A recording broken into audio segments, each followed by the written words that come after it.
Does the intellectual dark web exist? Did it exist? Does it exist now? Do you believe there is something that has or needs to emerge to replace it?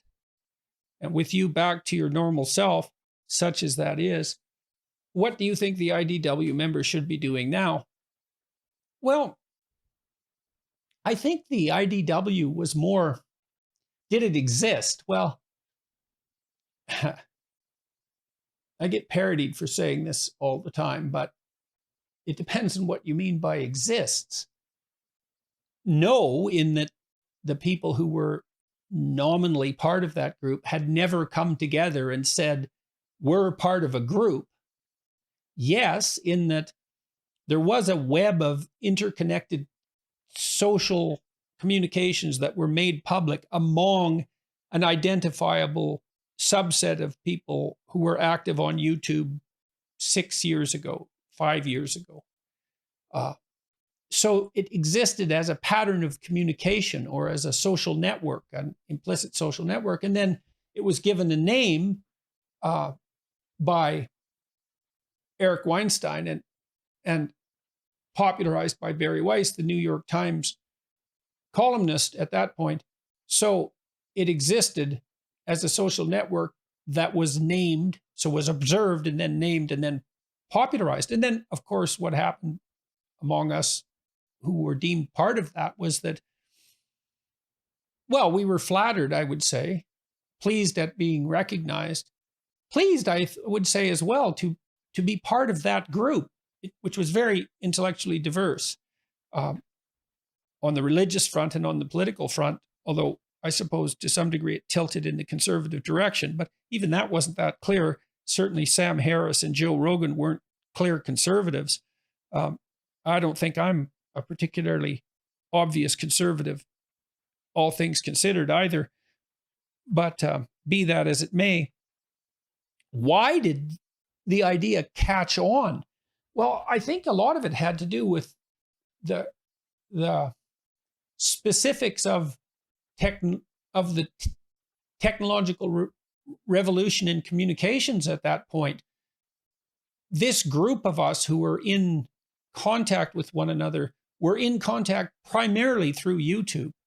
And so we were all early adopters of this space that computer-mediated video communication opened up for philosophical / political / intellectual or pseudo-intellectual, depending on your stance, discourse. We were early venturers into that domain.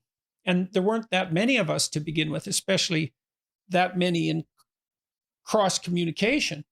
And so the IDW name stuck in some sense because it did give a terminology to an emergent phenomena that was new and different. It was the development of the alternative media that has now become widespread, that was oriented around long form conversation, which is a revolutionary concept, especially as well as revolutionary technology, that you could engage in free form communication around a set of questions or about a specific topic and broadcast that publicly without any real editing, without any real a priori structuring. I still think that's completely revolutionary.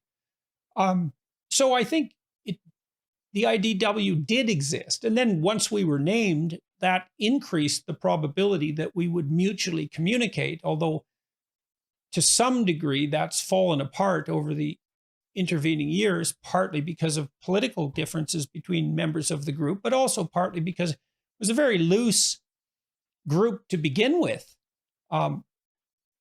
And each of us had our independent existences that weren't predicated on anything like a centralized administration or bureaucracy. So I still communicate with many of the people who were nominally part of that group, and I would say feel a certain amount of affection and certainly respect for all of them, regardless of how their opinions might have differed from mine. I mean, I had a sequence of conversations that I felt were highly productive from the purely personal perspective with Sam Harris, and it was never obvious to me that I was completely right and he was completely wrong. These were very complicated issues we were trying to hash our way through, and it was certainly worthwhile to have made the effort and to have done it publicly. And other people seem to also found that useful. What should the IDW be doing now? Well, they should continue doing what they did well, and many of them are. Brett Weinstein has a very good podcast, and Ben Shapiro's media empire keeps growing as he incorporates canceled people in.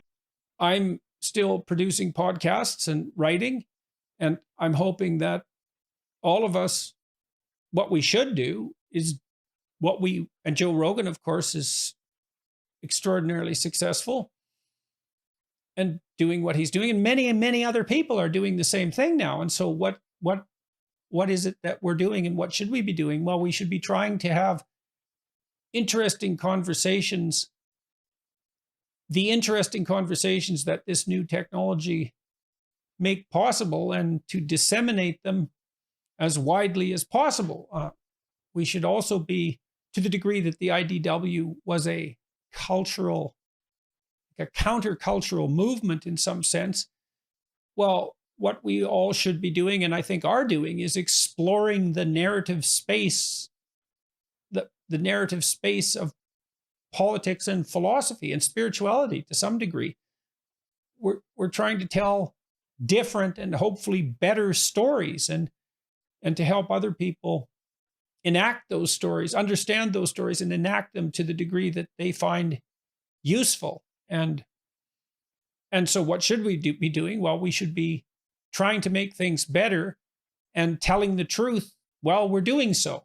And I do think that was, in the main, something that characterized all the members of the IDW, is that they were committed to the truth in their speech and in their mode of being, in their exploration.